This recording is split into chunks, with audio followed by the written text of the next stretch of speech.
자, 기도 드리시겠습니다.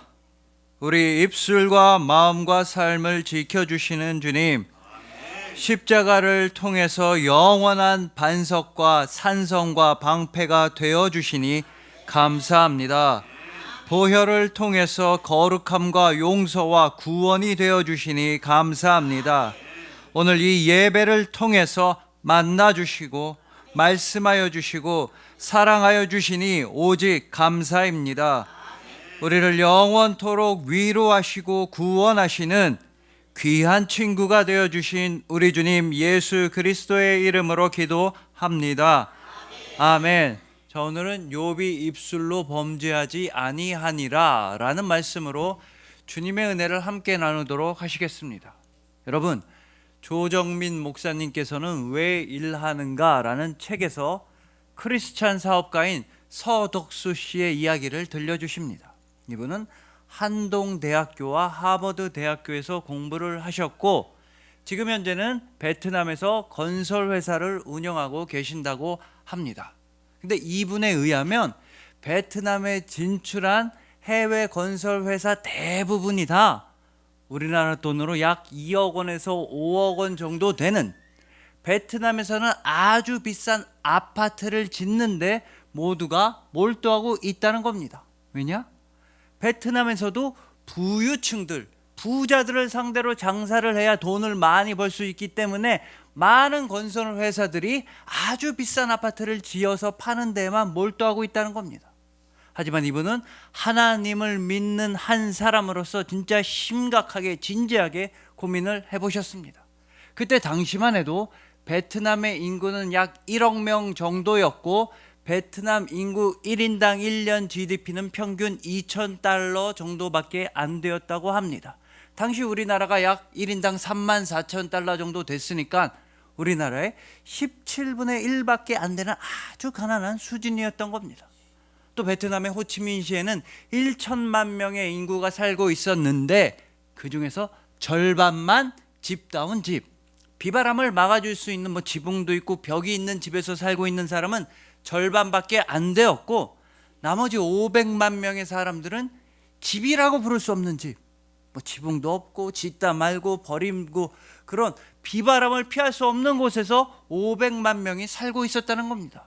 그러면 이렇게 가난한 베트남의 현실 속에서 과연 우리 돈 2억 원에서 5억 원이나 되는 그 비싼 아파트를 살 수 있는 베트남 사람들은 과연 몇 퍼센트나 되겠으며, 그러면 그 비싼 아파트를 사지 못하는 나머지 가난한 서민들은 도대체 어디서 살아야 하는지 하나님을 믿는 사람으로서 진지하게 고민하고 기도해 보신 겁니다. 그 기도 끝에 하나님께서 나를 건축가로 세워주신 이유는 돈을 많이 버는 사업가가 되라고 세워주신 게 아니라 많은 사람들을 낳고 돕고 그들을 위할 수 있는 건축가로 세워주신 것이다 라는 확신이 들자마자 본인은 비싼 아파트를 지어서 파는 일에는 아무 관심이 없어졌다고 합니다. 대신에 단가를 완전히 낮춰서 서민들을 위한 값싼 아파트, 서민 아파트를 짓겠다고 결심하셨지만 그때는 투자하겠다는 사람이 아무도 없었습니다. 왜냐? 돈이 안 된다는 겁니다. 가난한 사람들을 위해서 값싼 아파트 팔아봤자 돈이 안 된다는 이유로 투자자들이 모여들지 않았습니다. 하지만 이분은 간절히 기도하셨고 그 결과 주님께서 주신 그 생명의 비전에 동참하는 사람들이 하나 둘 나타나게 되었으며, 그래서 지금은 이분이 지은 그 베트남 서민 아파트에서 행복하고 안전하게 사는 베트남 서민들이 많이 있다고 합니다. 그리고 그 소식은 곧바로 동남아 다른 여러 나라들로 퍼져나가게 되었습니다. 특히나 동남아 나라 중에서 미얀마라고 하는 나라는 정부 차원에서 그 회사 임직원들을 초청할 정도로 우리 미얀마에도 서민들을 위한 아파트를 좀 지어주십시오 라고 정부 차원에서 부탁할 정도까지 되었다는 겁니다. 그러므로 여러분, 이분은 아파트에서 돈을 본 것이 아니라 사람을 보고 계셨던 것입니다. 아파트를 단순한 돈벌이 수단, 상품이나 돈으로 본 것이 아니라 하나님께서 사랑하시는 영혼들의 안식처라고 보고 계셨다는 것입니다. 즉 하나님의 진심이 나의 진심이 된 것이며 하나님의 사랑의 시선이 나의 시선이 된 것입니다. 그렇게 될 때 우리도 예수 그리스도의 진정한 제자와 편지와 향기가 될 수 있는 것입니다. 여러분, 한번 생각해 보십시오.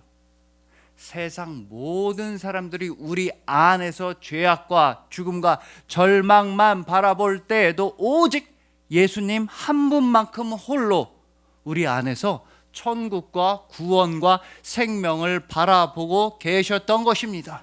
이것이 바로 여러분들을 향하신 우리 주님 예수 그리스도의 진심이자 사랑의 시선이었습니다.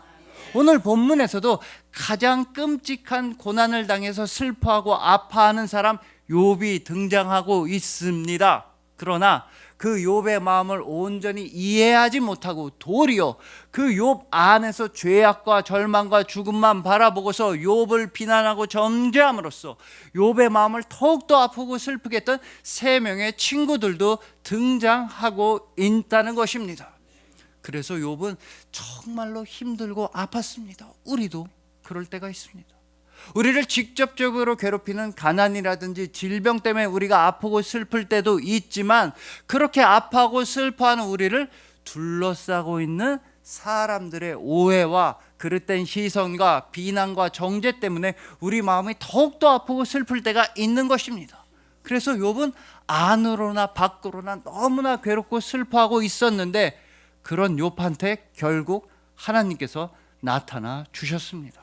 하나님께서는 아파하고 슬퍼하던 욥을 직접 만나 주셨으며 욥의 마음을 알아주셨고 욥의 마음에 위로를 주셨으며 그의 영혼에는 깨달음을 주셨으며 그의 삶에는 회복과 치유를 베풀어 주셨던 것입니다. 그렇게 욥을 구원해 주신 하나님께서는 오늘 예배를 통해서 동일하게 여러분들을 만나 주시고 여러분들의 마음에 위로를 주시고 여러분들의 영혼에는 깨달음을 주시고 여러분의 삶에는 치유와 회복을 반드시 베풀어 주시는 것입니다. 왜냐하면 하나님의 아들이신 예수 그리스도께서 친히 여러분들의 영원한 응답과 영원한 소망과 영원한 길이 되어 주셨기 때문입니다. 그래서 오늘 본문 말씀을 통해서 예수님의 진심이 나의 진심이 되어서 하나님을 진심으로 사랑하고 이웃들을 진심으로 사랑하고 또 빼놓지 말고 나 자신도 아버지의 자녀답게 귀하게 여기고 존중하는 우리 모두가 되기를 소망해 봅니다. 여러분을 향하신 그 무한한 관심과 사랑과 진심을 십자가와 부활을 통해 영원토록 선포하여 주신 예수 그리스도의 진심 어린 사랑이신 여러분들을 주님의 이름으로 축복합니다.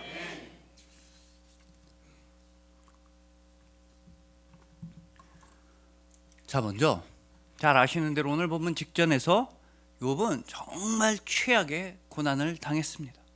하루아침에 전 재산을 다 잃게 되었으며 재산이 문제가 아니라 하루아침에 10명의 자녀들이 다 사망하게 된 것입니다. 거기다 더해서 욥 본인의 피부에도 아주 악성 피부병이 생기게 됩니다. 상황이 이쯤 되자 본문 9절에서 욥의 아내는 욥한테 에휴, 그러지 말고 당신 하나님을 욕하고 죽어라 이런 말까지 했습니다. 그렇지만 욥은 본문 10절에서 당신 왜 그렇게 어리석은 말을 하시오? 우리가 하나님한테 복을 받았으니 하나님께 화도 받지 않겠소? 이렇게 입술로 욥은 범죄하지 않았던 것입니다. 정말 훌륭하고 존경스러운 믿음을 보여주었습니다. 한편 욥이 이렇게 큰 고난을 당하고 큰 상을 당했다는 소식을 듣고 3명의 친구들이 욥을 찾아왔습니다. 그런데 이렇게 3명의 친구들이 욥을 찾아왔다는 사실 하나만 가지고서도 이 3명의 친구들은 큰 칭찬을 받아야 하며 아주 훌륭한 인격자들이라는 걸 우리는 알 수 있는 것입니다. 왜냐하면 오늘 본문인 수천 년 전 고대 사회에서는 욥처럼 전 재산을 잃게 되고 가족들을 잃게 되고 자신의 건강까지 잃게 된 사람은 와, 저 사람은 신으로부터 정말 끔찍한 저주와 형벌을 받는구나. 저 사람이랑 어울리다가는 나까지 형벌과 저주를 받겠다, 피해버려야겠다, 이런 취급을 받았기 때문입니다. 마치 욥의 아내가 욥을 버리고 떠나간 것처럼 당시에 고난당하던 욥의 주변에 있던 모든 사람들은 다 욥을 기피하고 싫어하고 피하고 멀리했을 것입니다. 우리도 그렇지 않습니까? 정말로 우리가 돈이 다 떨어지면 그동안 쌓여져 있다, 굳건하다고 생각해왔던 인간관계들이 알아서 다 정리가 됩니다. 우리가 하던 사업이 망한다 그러면 친구들이 전화도 하지 않습니다. 또 반대로 친구한테 전화가 걸려왔는데 분명 그냥 이름만 써 있는데도 느껴집니다. 아, 얘 지금 돈 빌려달라고 하는구나. 이름만 써 있는데도 다 느껴지는 겁니다. 세상은 이렇게 돌아가는데도 그 세 명의 친구들은 그렇게 극심한 고난을 당하고 있던 욥을 찾아와 줬다는 사실 하나만으로도 그들은 칭찬받아 마땅하며 매우 훌륭한 인격자라는 것입니다.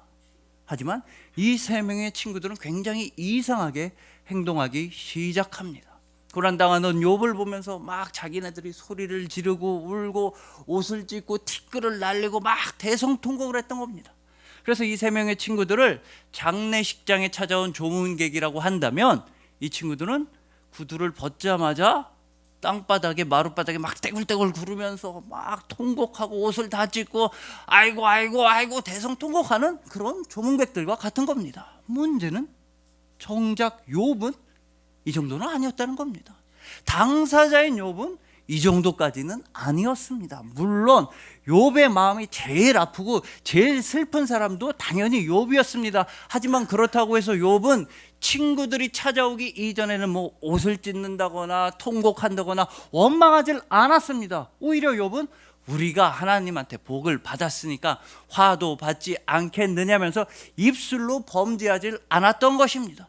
그런데 이 세 명의 친구들은 당사자인 욥보다 훨씬 더 오버하고 훨씬 더 야단법석 난리를 치는 것입니다. 마치 욥아, 너는 왜 우리만큼 슬퍼하지 않냐? 너도 우리처럼 소리라도 질러야 하는 거 아니냐? 라면서 욥한테 슬픔과 고통을 강요하고 추궁하는 것처럼 보이는 것입니다. 욥아, 너도 우리처럼 옷을 찢고 너 빨리 회개해라. 티끌을 날리면서 너 얼른 회개해라. 이렇게 욥한테 회개를 강요하고 강압하는 것처럼 보이고 있습니다. 즉 정작 본인인 욥은 입술로 범죄하지 않았는데 이 친구들이야말로 행동으로서 욥을 비난하고 정죄하면서 범죄하고 있었다는 것입니다. 그래서 이 세 명의 친구들을 또다시 장례식장의 조문객들로 비유해보면 이 사람들은 이런 조문객들입니다. 여러분 아시겠지만 장례식장에서 마음이 제일 아프고 제일 슬픈 사람은 돌아가신 분의 직계 가족입니다. 고인의 유가족들이 당연히 제일 슬프고 너무나 마음이 아픕니다. 근데 그 고인의 가족들이 이제 겨우 진정이 될 만하면, 계속 흐르던 눈물이 이제 좀 멈추고 그 아픔이 이제 좀 진정돼서 가만히 앉아 있을 만하면, 예를 들어서 저쪽에서 돌아가신 분의 예를 들어 조카가 막 달려오는 겁니다. 막 달려오더니 신발을 대충 벗고 가족들한테 화를 내는 그런 조문객들이 가끔 있습니다. 니네들 말이야, 뭐 하고 있었니? 니네 큰아버지, 너네 아버지가 돌아가셨는데 자식이라는 녀석들이 말이야 지금까지 두 손 놓고 뭐 하고 있었니? 큰어머니 뭐 하고 계셨어요? 입이 있으면 말이라도 해보세요. 막 가족들한테 오히려 큰 소리 내고 화를 내는 그런 조문객들이 가끔 있습니다. 그런 조문객을 보면 와, 고인이랑 되게 각별했나 보다 라는 생각이 들기보다는 왜 저러나, 제일 마음 아픈 사람들 왜 상처에 소금 뿌리는 짓을 하나, 이상하다 라는 생각이 들게 마련입니다. 마치 욥의 친구들이 마음이 제일 아프고 슬픈 욥의 상처에 소금을 뿌리고 있었으며, 신약 시대에 들어와서는 바리새인들이 이런 일을 많이 했던 것입니다. 가만히 있는 사람들, 가뜩이나 살기 힘든 사람들을 비난하고 추궁하고 정죄하고 막 뭐라고 했으며 얼른 회개하라고 강요하고 강압했던 것입니다. 그리고 지금 이 시대에도 그런 사람들이 종종 있는 것입니다. 멀쩡히 가만히 있는 다른 성도님들한테, 아니면 가뜩이나 살기 힘들고 고난을 당하는 다른 성도님들한테 당신들 말이야 교회 다닌다고 뭐 다 천국 가는 줄 알아? 당신 중에 천국 못 가는 사람 있어? 막 이렇게 험한 말을 한다든가, 당신들 지금 세상에 죄악이 가득 차 있는데 당신들이 회개하지 않고 가슴을 찢고 통회하지 않으니까 세상이 더 지저분해지고 더러워지는 거야, 알긴 알아? 막 이렇게 다른 성도님들을 괜히 비난하고 정죄하는 그런 이상한 사람이 있습니다. 마치 욥의 친구들처럼, 마치 바리새인들처럼 다른 성도님들을 정죄하고 비난하는 사람들의 그 속마음은 다른 사람들을 비난하고 깔보고 낮춤으로써 나는 되게 거룩한 척, 나는 되게 잘난 척, 나는 잘못이 없는 척, 자기 자신은 높아 보이려고 하는 속마음이자 의도인 것입니다. 다른 성도님들을 비난하고 똑바로 안 하고 정죄함으로써 자신은 굉장히 의로운 척하지만 실상은 그들이야말로 입술로 범죄하고 있는 중이라는 뜻입니다. 그리고 이렇게 다른 사람들을 정죄하고 비난하는 일을 일삼는 그런 사람들과 우리 주님 예수님 사이에는 뛰어넘을 수 없는 차이점이 하나 있다고 한주원 목사님은 말씀하십니다. 그 차이점은 바로 고통당하고 있는 영혼에 대한 관심이 있느냐 없느냐, 아파하는 사람에 대한 진심이 있느냐 없느냐라는 차이인 것입니다.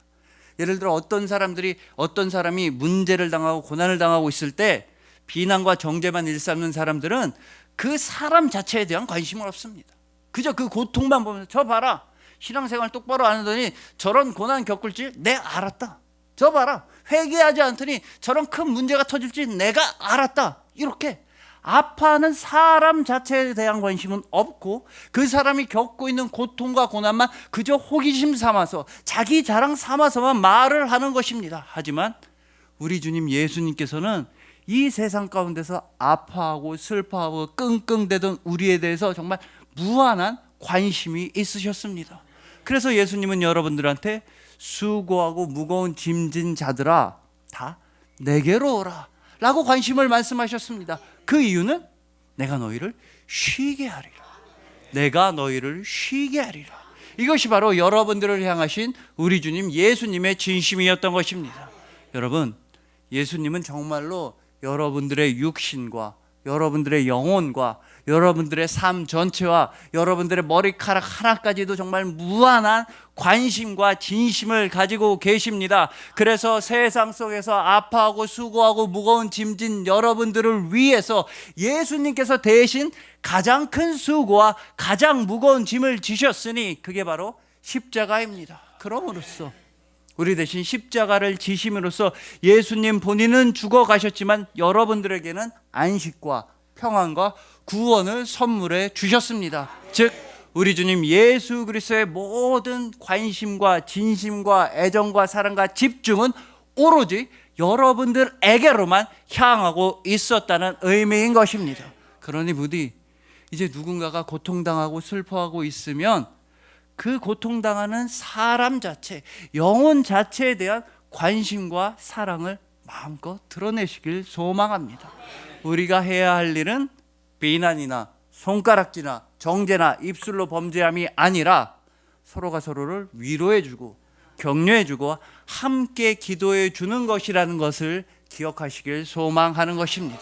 여러분들을 향한 무한한 관심과 진심이 있으셔서 십자가를 대신해서 지시고 그럼으로써 여러분들에게는 안식과 구원과 평안을 선물하여 주신 예수님의 가장 큰 진심이신 여러분들을 주님의 이름으로 축복합니다.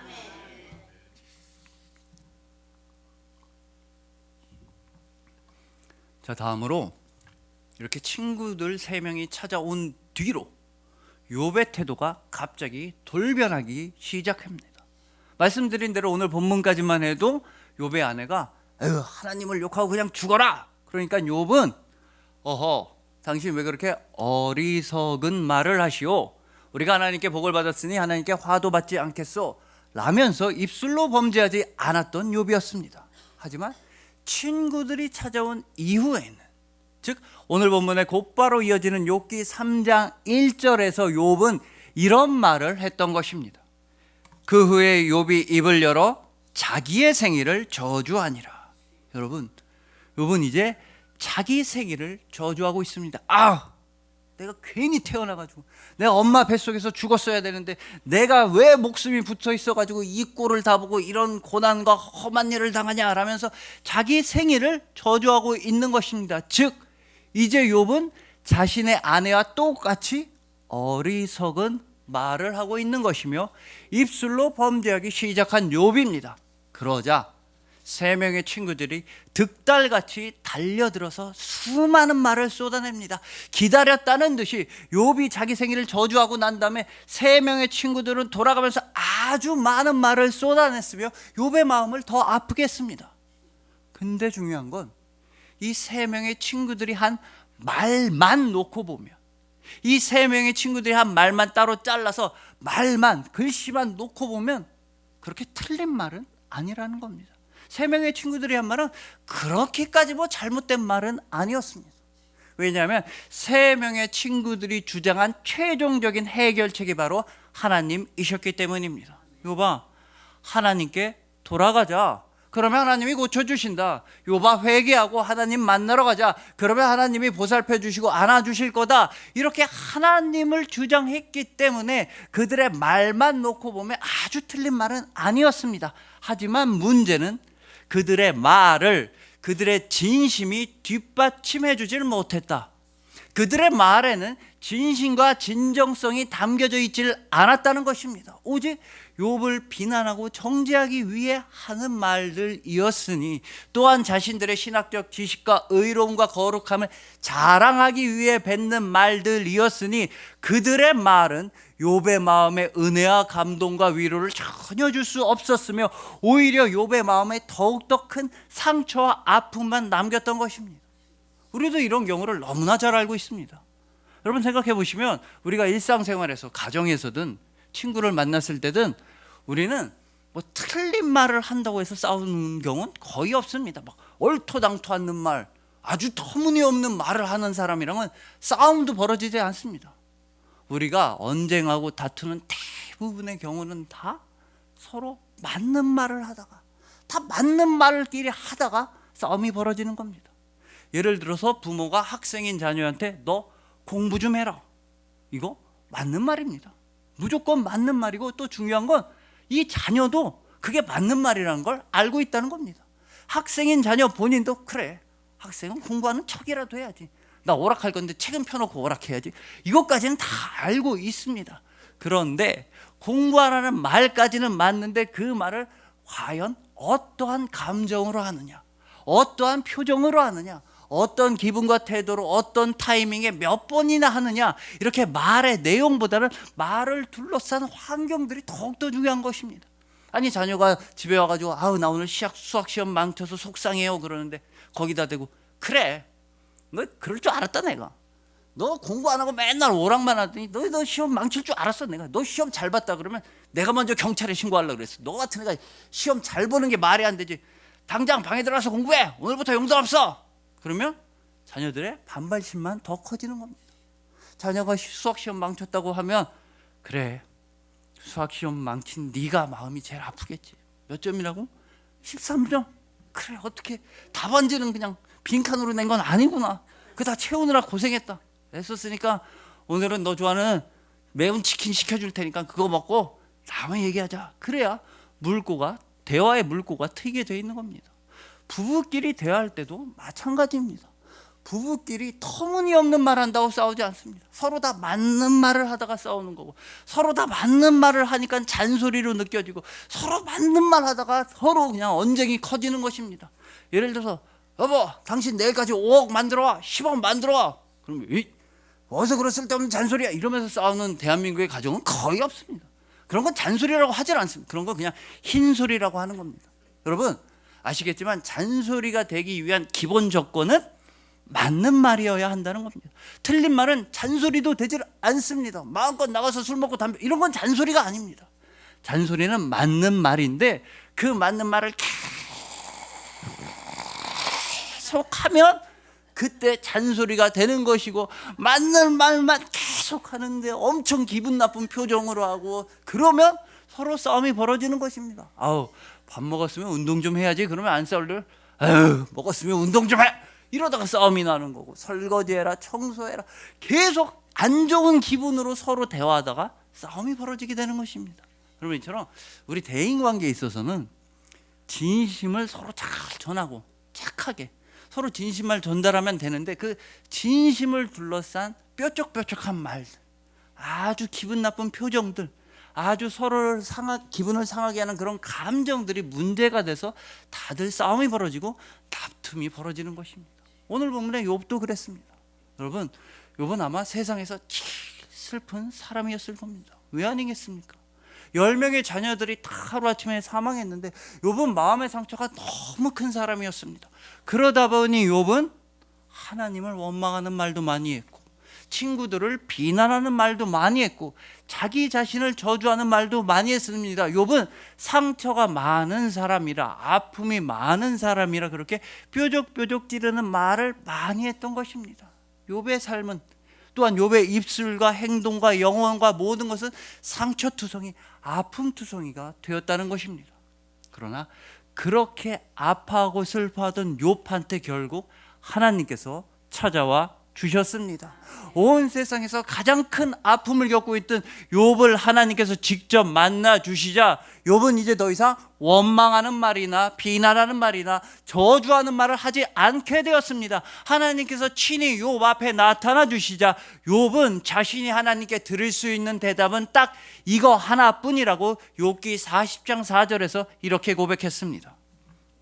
보소서, 나는 비쳐나오니 무엇이라 주께 대답하리이까? 손으로 내 입을 가릴 뿐이로소이다. 여러분, 욥은 자신은 감히 하나님께 대답을 할 수 없다는 것이 자신의 대답이라고 말했던 것입니다. 그러면서 욥은 자신의 입을 가렸습니다. 아시겠지만 이 입을 가린다는 것은 오로지 듣겠습니다. 듣기만 하겠습니다. 나의 말은 줄이고 나의 언어는 없애고 오직 주님의 말씀만 잘 귀 기울여 듣겠습니다 라는 고백인 것입니다. 바로 그때로부터 욥이 주님의 말씀을 잘 듣기 시작하면서부터, 욥이 주님의 진심을 잘 경청하기 시작하면서부터, 욥이 주님의 사랑을 온전히 듣기 시작하면서부터 욥의 삶에는 치유와 회복도 함께 시작되었던 것입니다. 하나님께서는 욥의 믿음을 건강하게 해주셨고, 욥의 영혼도 건강하게 해주셨고, 욥의 몸도 깨끗하게 고쳐주셨으며 욥의 가정을 가장 행복한 가정으로 빚어주셨던 것입니다. 이렇게 말씀을 통해서 진심과 사랑을 잘 전달해 주시고, 말씀을 통해서 우리의 비난과 정죄와 손가락질을 멈춰주시고, 말씀을 통해서 생명을 보호해 주신 사례를 우리는 요한복음 8장에서도 찾아볼 수가 있습니다. 이 요한복음 8장에서 예수님을 감히 시험하려고 하던 자들은 간음을 하다가 현장에서 잡힌 한 여인을 막 끌고 예수님 앞에 데려왔습니다. 그런 다음에 예수님을 트집 잡으려고, 선생님, 모세 율법에서는 이런 여자는 당장 돌로 쳐서 죽이라고 했는데 어떻게 할까요? 그러면서 실제로 거기 모인 모든 사람들이 돌을 들고서 이 여인을 쳐서 죽이기 직전이었습니다. 바로 그때 예수님께서는 이렇게 놀랍고도 아름답고 위대한 말씀을 요한복음 8장 7절에서 선포하셨습니다. 너희 중에 죄 없는 자가 먼저 돌로 치라. 여러분, 예수님은 이 한마디 말씀을 통해서 예수님의 진심을 드러내 주셨으며, 또한 예수님을 시험하려고 하던 사람들의 진심, 본심까지 다 폭로해 주셨던 것입니다. 우리가 보통 오해하고 있는 것이 있는데, 예수님께서는 일단 이 8장 7절에서 다음과 같이 말씀하신 건 아닙니다. 아유, 돌로 치다니 무슨 소리야? 절대 안 된다 라고 말씀하신 건 아닙니다. 아유, 사람이 사람을 돌로 치다니 끔찍하다. 너희 중에 죄가 있든 너희 중에 죄가 없든 아우, 사람이 사람을 돌로 치는 건 절대 안 된다, 이렇게 말씀하신 건 절대 아니었습니다. 반대로 예수님께서는 너희 중에 죄가 없는 사람들이 돌로 쳐라. 즉 예수님은 돌로 치는 건 얼마든지 허용해 주셨다는 겁니다. 아, 그래, 율법의 심판, 정의의 심판, 그래, 잘못한 일이 있으면 벌을 받아야 돼, 돌로 쳐라. 돌로 치는 건 얼마든지 분명히 허용해 주셨습니다. 다만 너희가 이 여인을 돌로 치려고 하는데 그러려면 너희한테 죄가 전혀 없어야 한다. 너희는 완벽한 의인, 죄가 전혀 없는 사람이어야 한다. 근데 너희 중에 그런 사람 누구냐? 라고 질문하심으로써 이 여인의 생명을 일단 보호해 주셨던 것입니다. 그러면서 예수님의 이 말씀을 통해 우리는 예수님을 시험하려고 하던 자들, 또 돌을 들어서 이 여인을 치려고 하던 자들, 더 나아가서 이 세상의 많은 사람들의 진심 또한 깨닫게 되는 것입니다. 여러분, 사람들은 분명히 돌을 들고 이 여인을 쳐서 죽이려고 하다가 예수님의 그 말씀, 죄가 없는 자가 돌로 치라는 말씀을 듣고 돌을 내려놓고 흩어졌습니다. 그렇다면 이 사람들의 진심은 이런 겁니다. 그래, 우리 죄인 맞아. 나 좀 죄 있어. 나 크고 작은 나쁜 죄 저질렀지만 그래도 나보다 훨씬 더 큰 죄인은 내가 돌로 쳐서 얼마든지 죽여도 돼. 가늠하다 현장에서 잡혀왔어? 저런 여인은 내가 얼마든지 돌로 쳐서 죽일 수 있어. 나 죄 있어.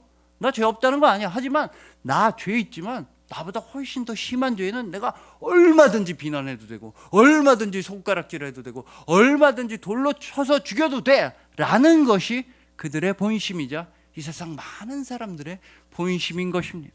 하지만 예수님께서는 그들의 속마음을 다 아시고 너희 중에 죄가 없는 사람들만 돌로 치라고 말씀해 주셨습니다. 그렇게 정의의 원칙과 심판의 원칙을 확실하게 세워서 선포하셨던 것입니다. 그러나 잘 아시다시피 예수님의 그 정의와 심판의 원칙을 통과한 사람은 아무도 없었습니다. 왜냐? 죄가 아예 없는 사람, 아예 없었기 때문입니다. 완벽한 의인 이 세상에 없었기 때문입니다. 나는 죄가 없어서 저 사람을 돌로 칠 수 있는 사람 아무도 없었기 때문입니다. 그래서 말하자면 이 세상은요, 뭐 묻은 개가 뭐 묻은 개 막 뭐라 하듯이 이 세상에 있는 모든 사람들은 다 죄인들끼리 서로 손가락질하고 죄인이 죄인한테 비난하고 죄인이 죄인한테 입술로 범죄하고 있으며 죄인이 죄인을 돌로 쳐서 죽이려고 하는 것이 이 세상이라는 사실을 예수님은 너무나 잘 드러내서 말씀해 주셨던 것입니다. 그런 다음에 예수님께서는 우리로서는 정말 감당할 수 없을 정도로 충격적인 정의의 원칙, 우리로서는 믿기 어려울 정도로 놀라운 심판의 원칙, 그럼으로써 우리 모두를 다 구원하시게 되는 구원의 원칙을 삶으로써 선포해 주셨던 것입니다. 그 원칙이 바로 너희 중에 죄가 있는 자들이 죄가 없는 자를 돌로 쳐서 죽여라 라고 예수님은 삶으로 말씀해 주셨습니다. 자, 여러분, 그래서 정리하자면 예수님은 첫 번째로 너희 중에 죄가 있는 자가 다른 죄가 있는 자를 돌로 치는 건 안 된다고 하신 겁니다. 너희 죄인들이 저 여자 가늠하다 잡혀왔다고 해서 막 돌로 쳐서 죽이는 거 그거 안 된다. 그거 정의롭지 못하다. 부당하다. 막으셨습니다. 그 다음에 예수님께서 두 번째로 직접적으로 하신 말씀은 바로 너희 중에 죄가 없는 자들이 죄가 있는 자를 돌로 쳐라. 완벽한 의인이라면 죄인을 돌로 쳐도 된다 라고 말씀하셨지만 그 원칙을 통과하는 사람은 아무도 없었습니다. 세상에 완벽한 의인 단 한 명도 없었으며 세상 모두는 다 죄인이었던 것입니다. 그리고 나서 세 번째로 예수님은, 이 세 번째가 제일 중요한데, 세 번째로 예수님은 이렇게 정의와 심판과 구원의 원칙을 말씀하셨던 것입니다. 너희 중에 죄가 있는 자들이 죄가 없는 자를 돌로 쳐서 죽여라. 즉 너희 죄인들이 완벽한 의인을 죽여라 라고 말씀하셨습니다. 이렇게 예수님께서 삶으로서 말씀하시고 선포하셨던 그 구원의 원칙, 그 정의의 원칙, 그 심판의 원칙을 가리켜서 세 글자로 우리는 십자가라고 부르는 것입니다. 여러분, 예수님은 죄가 전혀 없는 완전한 의인이셨는데 십자가에서 죄인들에 의해서 예수님은 죽임을 당하셨습니다. 예수님은 이 세상을 심판하실 분이신데 십자가에서 예수님은 죄인들에 의해서 심판을 당해 죽으셨으며, 예수님은 만왕의 왕이셨는데 십자가에서 예수님은 죄인들에 의해서 죄인이라고 낙인을 찍혀서 죄수가 되어 죽임을 당하셨던 것입니다.